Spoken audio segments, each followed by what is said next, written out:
Hello, everyone. Thank you all for joining us today for our How to Read and Review a Vendor SOC Report, a Report Walkthrough webinar.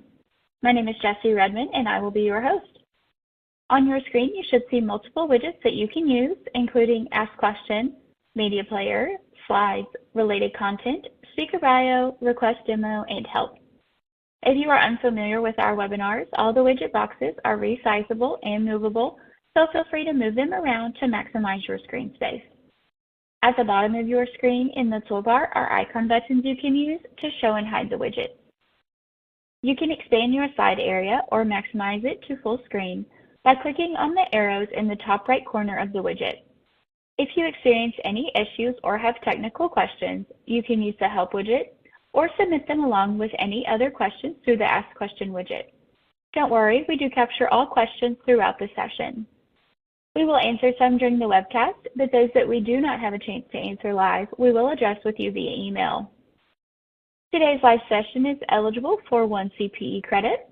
If you wish to receive this credit, please remember to be logged in individually with your own credentials, answer all 3 polling questions that appear on your screen during the presentation, be in attendance for the entire live 1-hour session, and complete the follow-up survey.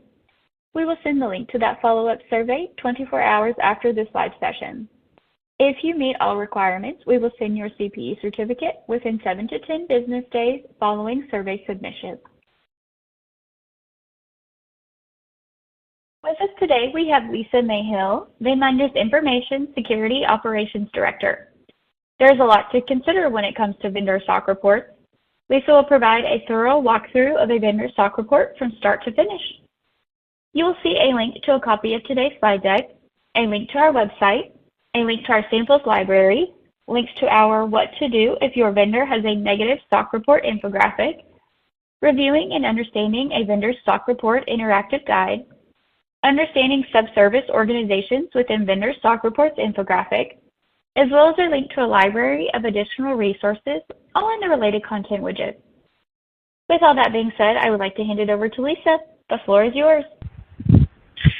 Thanks, Jessie, and thank all of you guys for being here. Today, we're really going to talk about how to read your vendor SOC reports, right? Like what to look for. For our agenda today, we're going to touch on each of the sections that are within a vendor SOC report. We'll do a walkthrough of the SOC report as a whole.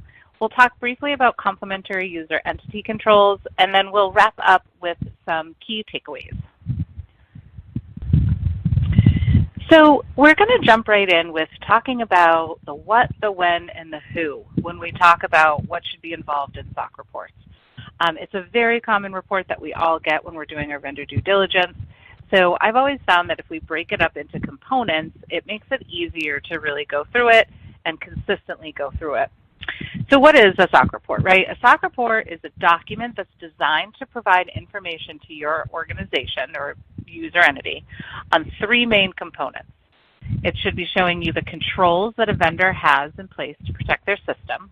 It should include any controls that your organization needs to implement to assist the vendor in accomplishing those controls. And then it should include independent testing of those controls, providing you a level of assurance that the control environment is as presented.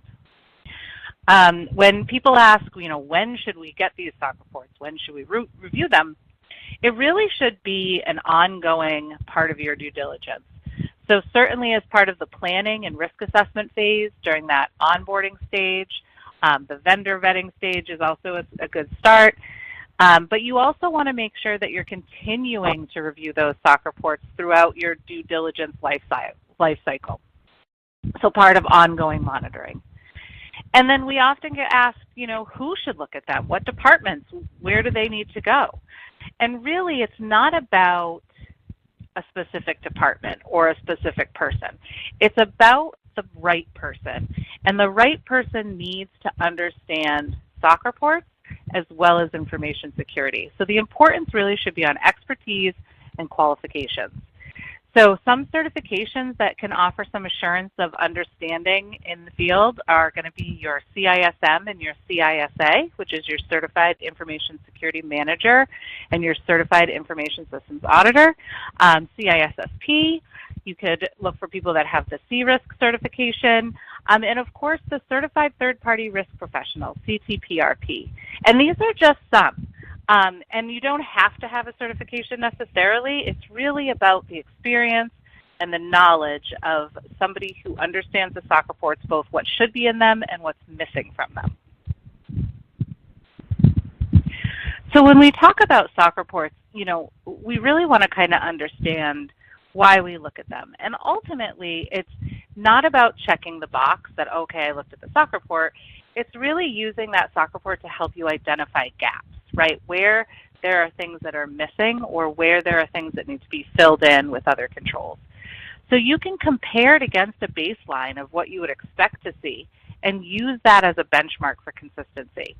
You also are going to be evaluating exceptions in the auditor's opinion, and this is going to allow for quick, high-level insight into issues, if there are any. And it will also give you an insight into the organization's approach to any issues that are identified, which is important. And then SOCs, especially SOC 2s, are going to help you establish your thresholds for controls.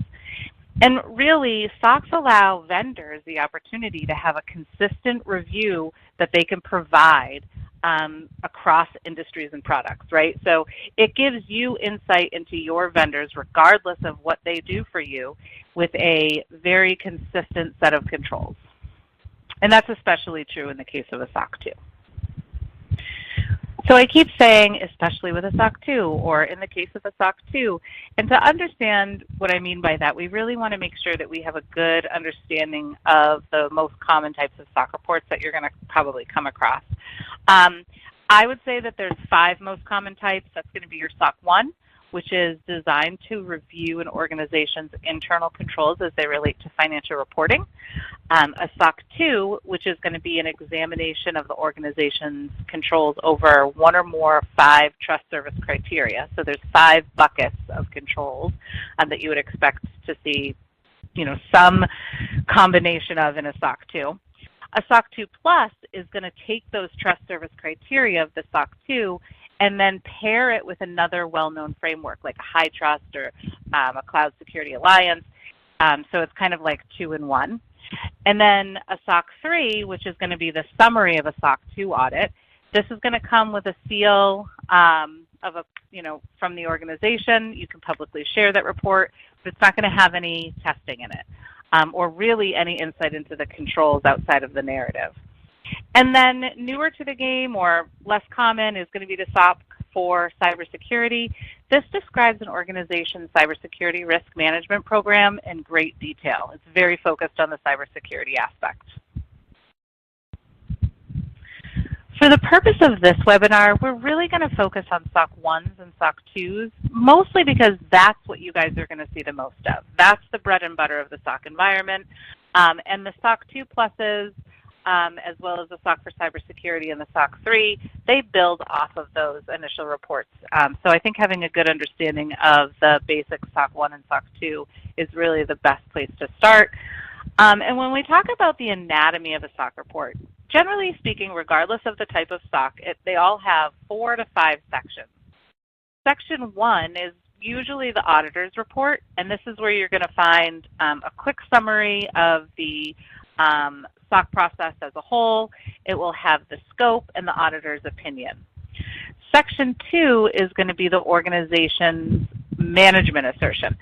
This section essentially says that the organization or your vendor worked with the auditors in good faith. You can see sections 1 and section 2 flip-flopped, so sometimes the management assertion comes before the auditor's report, but they're always the first 2 pieces of every SOC report that you'll see. Section 3 is going to be the description of the system. I call this the narrative because this is the words, right? This is all of this is what we do, this is how we do it, this is what it looks like in a narrative format. This is basically the vendor's representation of the in-scope system. Section 4 is the actual layout of the control objectives and activities along with any testing and results of testing if there was testing. So Section 3 talks about it, Section 4 proves it. And then Section 5 is considered optional. Not every report is going to have a Section 5. This is a section that just allows the organization to provide unaudited information that just might help the reader understand the control environment. Sometimes you see business continuity information here, or any management response to exceptions. There's all kinds of different things that you could find thrown into Section 5. It's just important to remember that it's unaudited. So this is just a quick example of some table of contents that you would see in a SOC report. So the left is a SOC 1, a right is a SOC 2. You'll see they both have sections 1 through 4.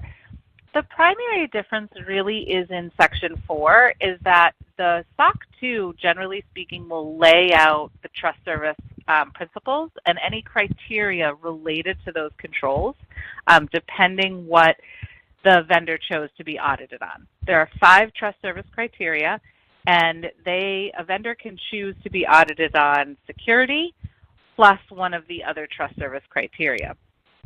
And so in this table of contents, you'll see what they have selected and what kind of a list out of the different control sets that you should expect to find in the control objectives and activities section. And in the SOC 1 table of contents, you can see it's just, basically talks about that it is the testing section. And we'll get a little bit more in depth of both of these kinds of things as we go along, but this is just a brief example of the table of contents. So I think we can all agree that there's a difference between SOC 1s and SOC 2s, as well as a difference between Type 1s and Type 2s. For the purposes of this webinar, even though I acknowledge that there are differences in all of those different SOC types, we address reviewing SOC reports similarly across the types, right? Because it doesn't ultimately matter in the review process because you want to adopt a way that is consistent across all your industries and all the SOCs that you receive. So for this webinar, I'm going to go through how to review a vendor SOC report with the idea that you could take this and apply it to a SOC 1, you could take it to a SOC 2, a SOC 1 Type 1, a SOC 1 Type 2, because we're all looking for the same thing. There's obviously little differences here and there, but for the most part, you could use this process across any type of SOC report. And that just allows you for consistency. So jumping into how to review a vendor SOC report, when you're actually ready to sit down and review the report, I would suggest going through these key sections, right? The very first thing is, what's the time frame? What period does the SOC cover? Next, I'd look at the independent service auditor's report, as well as the management's assertion. You want to make sure that you're reading those and understanding them. And then you're going to look through Section 3, which is that description of systems and controls, moving to Section 4, and then into Section 5. So you really follow the Sections 1 through 4 format. And we're going to talk about each of these in depth individually. And this brings us to the first poll question of the day. You should see the poll question now in the slides area. If you have any issues, please feel free to send us a message using the Ask Question widget, and we will be happy to assist. As a reminder, if you wish to receive the CPE credit for today's session, you must answer all poll questions and be in attendance for the entire live session. This poll question is, when reviewing a SOC report, do you review the whole report or just specific items? The whole report, specific items only, other, or not sure? Lisa, we have some time now to answer a question from the audience. And this question is, could you please elaborate on a SOC 2 Plus? Sure, that's a great question. So a SOC 2 Plus is truly a collection of reports, really. It's a SOC 2 plus another assessment or audit from another regulated area. So if we think about like the HIPAA High Trust or the High Trust Common Framework, people in the healthcare industry may say, okay, we want to do a SOC 2 because this industry that we serve needs this information, but we also are doing a high trust. So let's pull in those controls and those validations into our SOC 2, and then that way we have, one comprehensive audit, if you will, to share. So you're getting the benefit of a SOC 2 plus the addition of these other controls that relate, and it kind of allows you to get a bigger picture and also see how their control environment really approaches different industry standards. So is it a required thing? No, not at all. It's a total option for people in specific industries that have correlating reports like healthcare and high trust or cloud providers. There's a report that they can pull in as well. There's a couple of different ones, but it's just really a good bonus if it's available. So if they have that as an option, definitely worth looking at.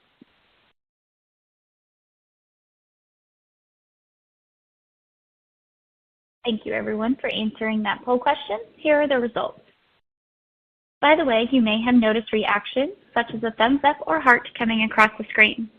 If you find this feature distracting, you can turn it off by clicking the 4 arrows in the top right-hand corner of the slides widget, which will expand the slides to full screen and no longer show the reactions. Also, before we move on, in the related content widget, you will find our Reviewing and Understanding a Vendor SOC Report Interactive Guide. This is an all-encompassing guide that discusses different sections within the SOC report. With that, I'll hand it back to Lisa. Thank you so much, Jessie. So when we talk about that first piece, that SOC time frame, we are talking about the difference between a SOC 1 and a SOC 2. So a type 1 is a point in time. So if you have a SOC 1, type 1, you should expect to see a singular date on that particular report, and it should be an as of date. A SOC type 1 covers a point in time. It typically is designed to demonstrate that a control exists, not necessarily that they're operating effectively. Type 1 reports are assessed for being in place. And then type 1 reports, we really kind of consider them a little bit less mature. You often see type 1 reports done on smaller companies that have less time to demonstrate that they have controls in place. Maybe it's a smaller product or service. Most type 1 reports eventually graduate to type 2 reports because, again, they're just covering an as of date. So in this example here, you can see that this SOC 2 type 1 reports on the suitability of the design of controls relevant to security as of March 8th. So the auditor is evaluating and making sure that as of March 8th, these controls were in place. And so here in this example of a SOC 2 type 2, you'll see that it covers a period of time, August 1st of 2022 through July 31st of 2023. These reports demonstrate that a control is actually functioning. So you'll be able to see that the controls are operating effectively. Type 2 reports typically demonstrate a more mature environment. We encourage you to look for type 2s if they have them available, because it does give you that extra level of confidence that not only is the control in place, but that it's working throughout a period of time. When we're talking about SOC periods, we also have to talk about bridge gap letters.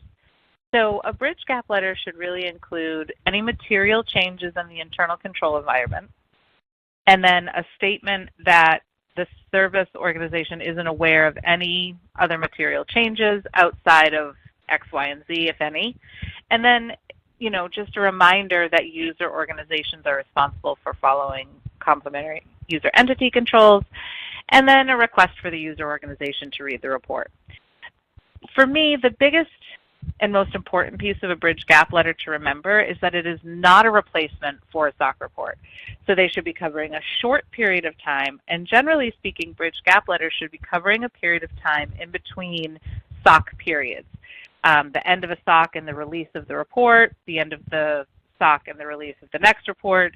They should not be covering whole 6-month gaps, year gaps, or the period in which a SOC report should have been done. So moving on into the Independent Service Auditor's report, this is the area of the report where you are going to find a call out of any issues, as well as the service auditor's opinion. There are, generally speaking, 4 types of opinions that you're going to be looking for. There's the unqualified opinion, and this is what you want to see. This is what most SOC reports come out with. The auditor is basically saying that they feel like the vendor's description fairly represents the system, controls were suitably designed, and in the case of a Type 2 report, that controls were operating effectively. An unqualified opinion is the standard. That's what you want. You may not see the word unqualified in there, though. Most SOC reports don't say, hey, we have an unqualified opinion. They just say, our opinion is that everything is operating effectively. The next type of report that you may see is a qualified opinion. This is the vendor saying that at least one control objective was not implemented or operating effectively at the time. You should see this very clearly called out. They should say, this is why we had a qualified opinion. They should have a whole paragraph that says basis for a qualified opinion. It should be very clear that this occurred. The next type is a disclaimer. There isn't really, this isn't terribly common. Basically what they're saying is there isn't any evidence to prove or disprove that a control wasn't being performed or in place. We saw a lot of disclaimers during the COVID period, right, when we couldn't actually demonstrate a lot of controls.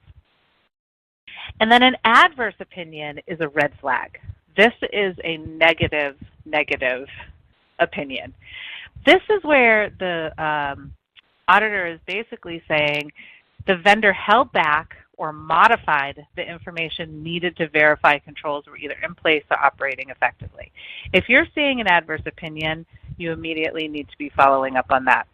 Really anything other than unqualified needs some level of follow-up, but qualified and adverse are definitely opinions that you want to be really reviewing and following up on.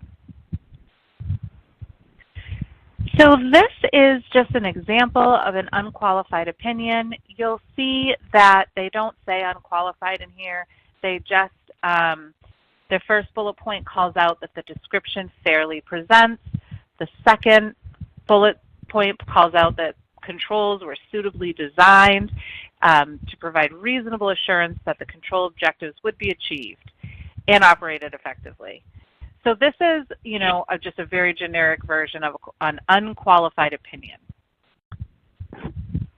This is an example of a qualified opinion, and you'll see that the bold header for this paragraph starts right off with basis for qualified opinion. That is normally how you will see it. It will talk about the controls that didn't operate effectively, and it will say things like, this is what is our qualified opinion is based on. And it will usually say, as a result, the controls were not suitably designed or operating effectively during the stated period. So you just want to look out for that language, but generally speaking, it should be called out pretty clearly when it is a qualified opinion. And a qualified and an unqualified opinion are really the two most common that you will see. So the next section of a SOC report that we would look at is that management's assertion. This is going to be regarding the effectiveness of controls. And really what the management assertion is it's attesting to the fact that this is what we've done, this is where our controls lie, this is how they operate, and that they've worked in good faith with the auditor to demonstrate that. The assertion should describe the service organization's system to help the auditor perform the upcoming audit with certain reasonable assumptions in mind. And then you'll see some pretty standard clauses, things like the management's description of the service organization's system fairly presents the service organization system designed and implemented during the reporting period. Management has to assert that the control objectives stated in the description were suitably designed to achieve the control objectives. And then they should be defining the criteria used to effectively make these assertions. And for a Type 2 report, that the controls were consistently applied. And we'll go ahead and take a quick look at an example. So you can see in this example that it really does just kind of follow that format. It talks about how the vendor has prepared the description in Section 3, and then the period that it was for. They talk about if they have any subservice organizations, they put a disclaimer in there for that. And then they confirm at the bottom, the statements with the best of our knowledge and belief that the description presents, or the description fairly presents. It talks about the controls stated in the description were suitably designed, and that the controls in the description operated effectively. Very common language. And when you look at these SOC reports over and over again, you'll find that a lot of it is very templated language as well. So for Section 3, this is the part that I said that I consider the narrative of the report. This is where the vendor is really going to talk about their system and controls in a descriptive narrative format. There's a lot of stuff in Section 3, and I found over the years that a lot of people don't even read it. They read the assertion letters, and then they skip to Section 4. And I'm sure that there are times where that's just the best model. But the reality is that Section 3 a lot of times has a lot of information that is not tested in Section 4. So I always recommend making sure that you're looking at this section to look for those things that are mentioned versus actually tested.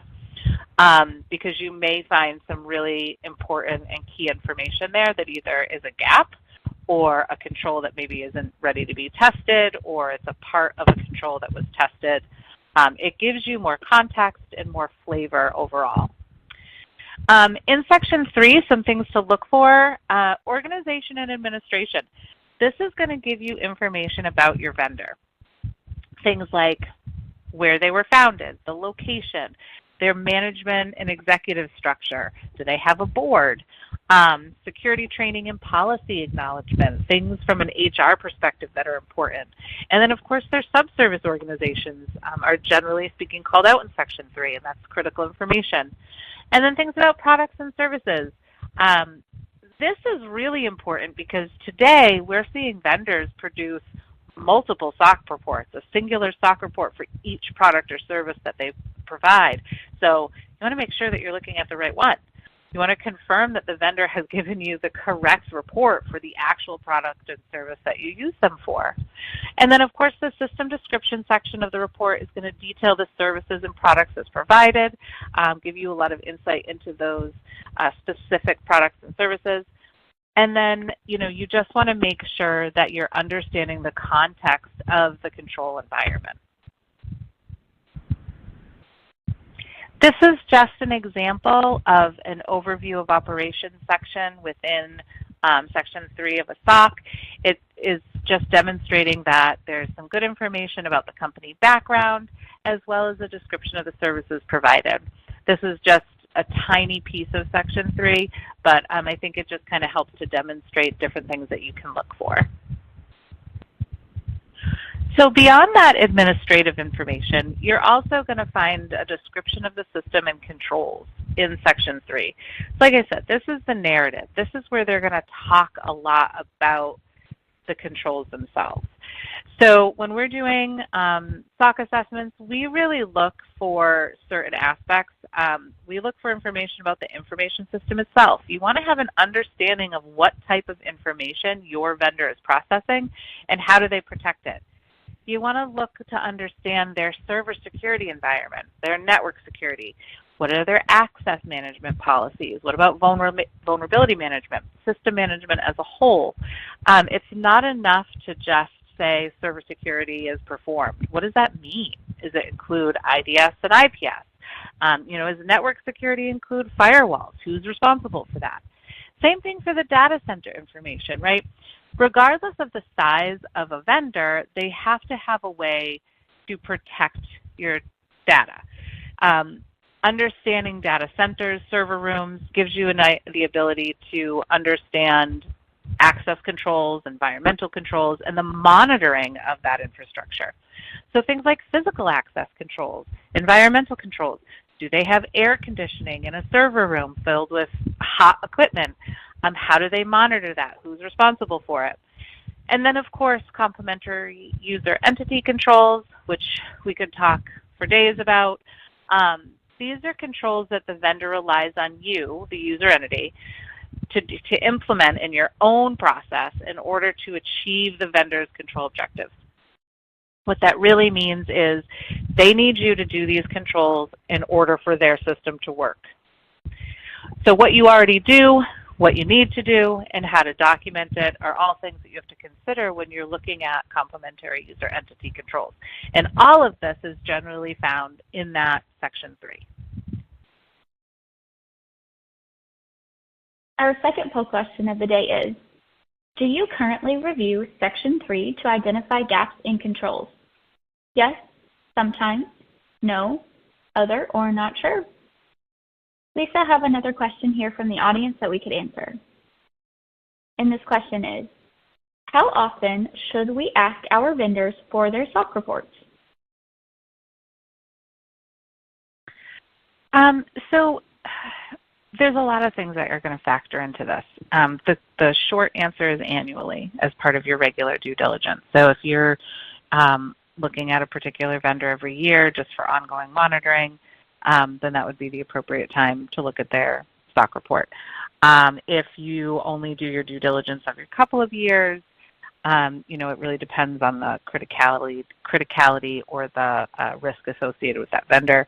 I would still suggest looking at SOC reports annually. I think the only time that I would say there's value in looking at them more often is when they produce a SOC report more often.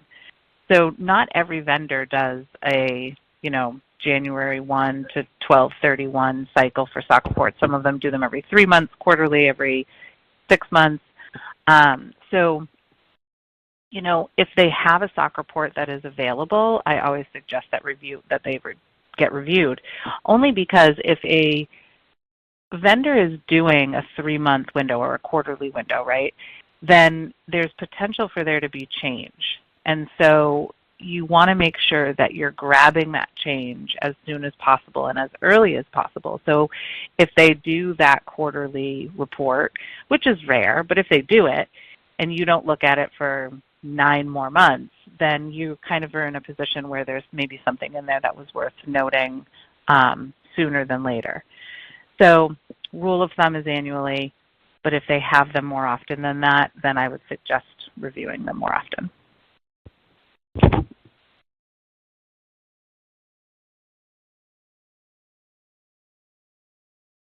Okay, here are those results. Thanks again, everyone, for taking the time to answer the poll. In the related content widget, you will find our What to Do if your vendor has a negative SOC report infographic. If you have discovered issues in a vendor SOC report and are unsure what to do next, this resource is helpful. Lisa, I'll pass it back to you. Thank you so much, Jessie. So the next piece that we'll talk about as far as Section 3 goes is subservice organizations. So subservice organizations are really another important data point to look for within SOCs, especially if you're reviewing the organization's description of its system and controls, because really you want to understand how a subservice organization fits into the process and whether or not that is a critical piece that you need to then really understand. Understanding what subservices your vendor uses is important because they could be using subservice organizations for critical controls that impact the product or service that you contract with them for. So you want to understand who they are. The report should clarify exactly how subservice organizations are used, and it should identify whether they were reviewed with the inclusive or the carve-out method.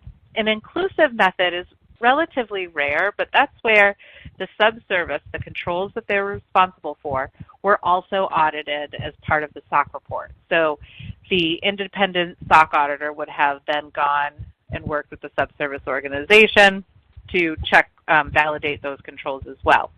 If the inclusive method was used, there should be a letter along with the management's assertion from the subservice organization. The carve-out method is far more common.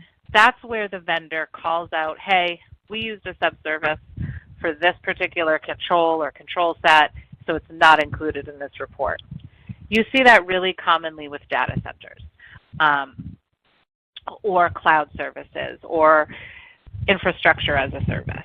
A lot of times you'll see those being called out as carved out subservice organizations. So here's a quick example of a subservice organization. You'll see here that the vendor calls out that cloud hosting services were not included in the scope of the examination, so this is the carve-out method. And then you'll see in the box below that it lists out the controls expected to be implemented and then what applicable trust service criteria they correspond to. So rolling into section 4, we're going to talk about the control objectives, activities, and tests of controls. So where the narrative is the meat, section 4 is really the sauce, right? This is where we really want to get the flavor of those controls and say, okay, we understand them from section 3. Now we want to see, do they work? Are they in place? This is where the auditor demonstrates and validates those controls. So where the audit firm can verify and or test the controls in place and determine if they're in place and operating effectively in the case of a type 2. This is also going to be the section of the report in a SOC 2 where you're going to see applicable trust service criteria. SOC 2s have specific control parameters, that's the trust service criteria, and these are security, availability, processing integrity, confidentiality, and privacy. They're the foundation for the controls tested within a SOC 2 audit, and an organization can either choose security or security plus any number of those other trust service criteria to be audited on, up to all 5. So let's get into the actual audit part of the SOC report, right? The test of controls and evaluating results. SOC reports are built around a vendor's control objectives. These are the overall goals for a function. Control activities support those control objectives, and auditors create tests for those activities where they might review, observe, or interview, all to determine whether the control is in place, and for type 2s, whether or not they're operating effectively. So if that testing doesn't go well, or if there's nothing to test, then exceptions, and in more severe cases, significant deficiencies and material weaknesses are going to come into play. You don't really want to see any of these, but it's not uncommon to have exceptions, and not all exceptions are showstoppers. Exceptions occur when not every sample tested passed. So you have to look at those and risk rate them because the impact will vary. You want to make sure you're taking into account management's response. And if one wasn't given, you should ask the vendor for one. You want to look for mitigations that were in place or that the vendor has since corrected the exception, understand why it happened and what they're doing to prevent it. A significant deficiency is harder, right? It's when a control or a combination of controls are shown not to be working as designed, or if the control is being performed by someone unqualified to do so. A material weakness comes from testing, showing that controls are not functioning, resulting in the clients not being able to rely on the function of that vendor. Much less common are significant deficiencies and material weaknesses, but they're important to notate when they're found and certainly want to be followed up on. And you really just want to make sure that you're understanding whatever the findings are. Because again, not all exceptions are created equal, and there are certainly some exceptions you want to focus on more than others.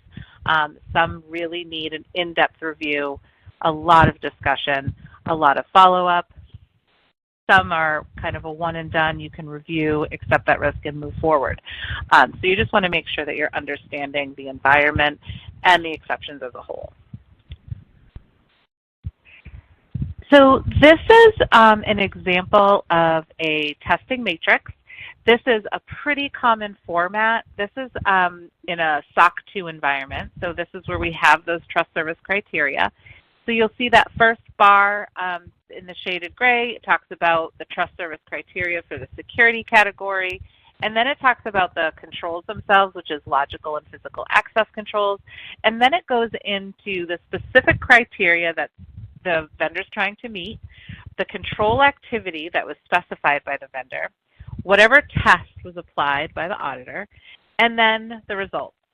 And so in this example, the first control actually talks about facilities being protected, the information assets within facilities being protected. And it then says that this is actually out of scope because this is the responsibility of the subservice, so testing and results were not applicable. Then the second control talks about logical and physical protections over physical assets as well, but from a policy and procedure position. And so that says, okay, here's the control, that there's policies and procedures in place to guide personnel and data, hardware, and software disposal and destruction. And then the test that was applied is what the auditor did to validate that. And then the results demonstrate whether or not there was exceptions, and in this case, there were not, which means that that control was operated effectively.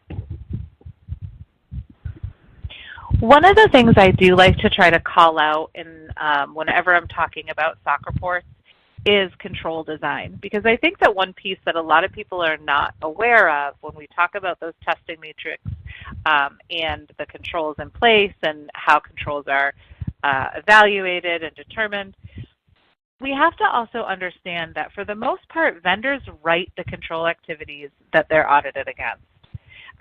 Of course, there is guidance from whichever firm that they're working with. And SOC 2s are better about this because at least they have that trust service criteria that's kind of, gives them a mapping. But really, it's up to the vendor what level of complexity that they want to demonstrate within their controls. This can vary greatly from vendor to vendor, from product to product. And so it's just really important to make sure that you understand the controls as well so that you can determine if whatever the vendor is presenting to you is valuable. Because not all SOC reports are created equally. And this is something that I think is important to understand when you go into a SOC review so that you can determine if you feel like what they're being tested on is appropriate based on the service that they provide, the maturity of that vendor, as well as what you would expect to see from them. So I just wanted to pause and throw that in real quick. So the next area that we really want to make sure that you're spending some time on is complementary user entity controls. You'll hear these called QEs, QUCs, CUECs, also known as user control considerations or UCCs. These are controls that the vendor has included within its system in which the user entity, which is you, must implement to ensure the vendor's control objectives are accomplished. This is a non-negotiable, right? So this is the vendor saying, hey, in order for our controls to operate effectively and for the control objectives to truly be accomplished, you have to put these controls in place. The control objectives stated in the description can only be achieved in the correct situation. The QEs must be suitably designed and operating effectively by you and function in combination with the vendor's control to make sure that that correct situation exists. It is required for the vendor to document QEs within a SOC report. They have to call them out so that you are aware, and then you are responsible for demonstrating that you have reviewed them, that you have determined which ones apply to you, because not all of them will, and that you are accomplishing them. So reviewing the QE section is critical. Essentially, it's a control guide provided by the vendor to help protect your organization. The vendor is basically letting you know what you have to do in order for their controls to be supported and effective. If controls are missed or not reviewed, this could actually have a negative impact on your organization as the controls in place at the vendors won't necessarily be as secure. And if they're not properly reviewed and implemented, there's an increased chance for risk to your organization, as well as, depending on your industry, regulatory backlash. So you have to make sure that you're reviewing these and figuring out the applicability to your company. Here are just some common examples of QEs in a SOC report, things like logical access, separation procedures, authorization policy procedures, data transmission policy and procedures. These are 4 areas that it's very common to see QE controls in. This is an example of a QE table, and so you'll see the way that they generally lay them out is they will give you the control that is your responsibility, and then they will map it to the applicable trust service criteria. And so you just want to make sure that you have a general understanding of this and pull in the right people to review them with you when that time comes. And that will just allow, again, for you to have a certain level of confidence that you're doing your piece, your role of responsibility in executing the vendor's controls overall. Our third and final poll question is, do you currently address and track adherence to your vendor QC? Yes, sometimes, no, other, or not sure? Lisa, let's go ahead and answer another question from the audience. And that question is, why would a vendor not have a SOC report? Is that a red flag? That's another good question. I mean, I think we can say it's a red flag in some scenarios. You know, if a vendor primarily services the financial industry and they don't have a SOC and they're large and mature, it's kind of weird not to have a SOC report. So I would certainly want to understand that. But not all vendors are going to have a SOC report. So it's not a black or white, yes, it's a red flag. Ultimately, you know, the SOC process is extremely expensive, the bottom line, right? And so if you're a small vendor, less mature vendor, still kind of starting, or your service that you provide is, you know, less auditable under the SOC trust service criteria or from a financial reporting standpoint, you may not have a SOC report. Some of them are just not financially feasible either. So I don't think it's a automatic red flag. I think you have to look at each vendor individually to the greatest extent that you can, and really determine, you know, should they have a SOC report? And if they should, then you certainly should address why. You know, what's the reasoning? They may have a solid reason, they may not. If they don't have a SOC report, there's other things you can look for. Certainly when we assess SOCs, we look at SOCs from the perspective of a certain set of controls, right? And so if you can find whatever controls it is that you have deemed internally important in other documentation, then, you know, you can take that route as well. So I think, you know, there's also alternative to SOCs, right? There's the ISOs, there's the, you know, you can look at their high trust reports like we talked about earlier, and maybe there's something valuable there for you. So I think it's not necessarily a red flag, but it can be. But overall, I think it's okay sometimes. And here are those results. Thank you, everyone, for answering this question, as it's always interesting to see what everyone says. Before we continue, I would like to mention that we have our Understanding Subservice Organizations within Vendor SOC Reports infographic in the related content widget. As Lisa discussed subservice organizations, be sure to grab this handy resource to learn more about how those impact your organization. Let's continue with the presentation. Back to you, Lisa.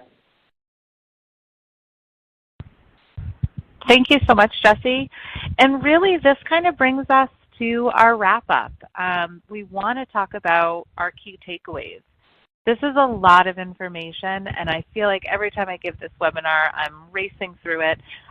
We have a lot of different pieces of information out there that you can hone in on different aspects of this webinar, and certainly can always reach out to us directly with questions. We'll have a little Q&A time here at the end. And, you know, some of the key takeaways from this webinar specifically, I think one of the most important things is what we're trying to say here is that a consistent process when reviewing SOCs is your best process. So if you can create a model that allows for you to look for gaps as well as what is present and do it that same way in a repeatable way across your vendors and across SOC reports, you'll have a better understanding of each vendor from the same lens. You want to make sure that you can read and understand the report, that you have the right people doing that. And then you want to assess the risk of anything that you're finding, like exceptions. You want to make sure that you understand the impact of those exceptions, because not every exception is a showstopper. And then, of course, you got to look for those QEs. It's important to make sure you understand them. We have a whole webinar on QEs, so certainly look that up if you'd like some more information. And then, last but not least, it's so important to make sure that you have the right people looking at these reports. They should be somebody that understands the SOC report itself, as well as the information security environment, so that they can look at controls and determine, is there value in this control? Are there gaps? How is this control operating?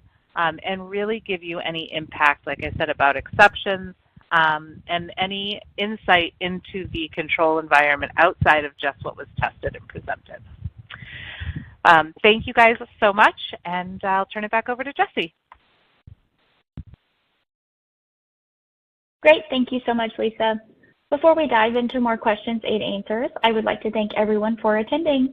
I would also like to thank Lisa for her time and sharing some important information. On your screen now, you will see our upcoming webinars. On June 18th, our Assessing Vendor Risk, a Deeper Dive webinar. And on June 25th, our The Vendor Due Diligence Process End-to-End webinar. We hope you will be able to join us for those sessions. A link to register for those is in your copy of today's presentation slides. Let's now go ahead and answer some more questions that have come in during this session. Okay, Lisa, our next question is, do SOC reviews typically cover disaster recovery activities? Thanks, Jessie. So they don't have to. You'll oftentimes find that in Section 5 of either a SOC 2 or a SOC 1, that vendors will talk about their business continuity and disaster recovery. You're more likely to see tested controls related to business continuity and disaster recovery in a SOC 2 that chooses availability as a trust service criteria. So not required, definitely can be in there. But usually what they test or what they kind of review is more of, do they have a disaster recovery plan? And is it tested, and the frequency of testing? They don't usually review it to the level of, is it a quality plan? If you're really interested in availability and disaster recovery, you might want to go that next step to review the plan and kind of make sure that there are good controls in place. Great. Our next question. How aggressive should you be about exceptions noted that management responses don't seem to adequately address, even if the opinion is unqualified? That's a really great question, and I think it's really important to separate the opinion from exceptions, because one doesn't necessarily have anything to do with the other. And I know that sounds kind of counterintuitive and crazy, but ultimately the opinion is, did control objectives operate overall? Are they doing the right thing? Are tested controls available and operating? An exception means that not all of the sample size that was tested well. So you can have an unqualified report and have 20 exceptions. And you can have a qualified report with one exception. So you really have to separate them in your mind and look at exceptions holistically, as themselves. So to answer the question, management's response, in my opinion, is important, right? Because that's where they're telling you what they've done to prevent it moving forward or remediate it. And so if their response isn't what you would expect to see, or you don't feel is adequate, if that exception impacts you and your use of the product or service, or it's something that your organization feels is important, then I think follow-up is definitely necessary. Now, if they don't provide a management's response, but that particular exception isn't really important to you, it doesn't have impact, it doesn't really matter in the grand scheme of how you use the product or service, well, then follow-up may not be necessary. But that's why it's important to look at exceptions and make sure that the right people are looking at them so that they understand the impact of the exception. Because an exception is not always bad. So it's really important to understand them. Great. Our next question. Is Section 3 usually included in the SOC 2? And is Section 3 of the SOC report audited? So there you're always going to have a Section 3 in a SOC report, regardless of if it's a SOC 1 or a SOC 2, because that's the narrative. It basically tells the story, and then Section 4 validates the story, right? So a SOC 2 will have a Section 3 of narrative, and it is audited in the sense that the description describes the system that's being reviewed, and then all of the controls that are in place that should be tested in Section 4.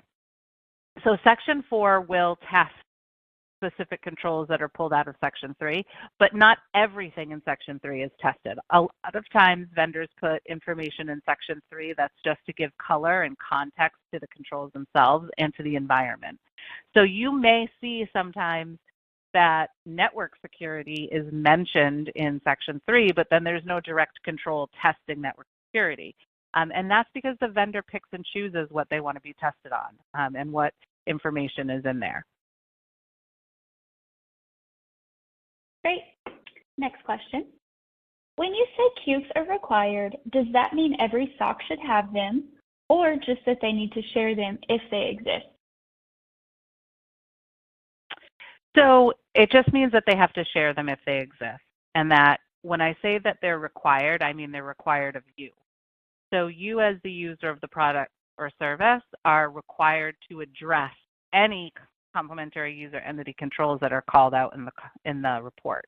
Because if they're true QEs, and we have a whole webinar on QEs because this is confusing, but if they're truly complementary user entity controls, then that means they're required by you, the entity, to put them in place in order for the product or service to work appropriately. So if they have any controls that have to be done by the user organization, they have to call them out, and then you have to address them.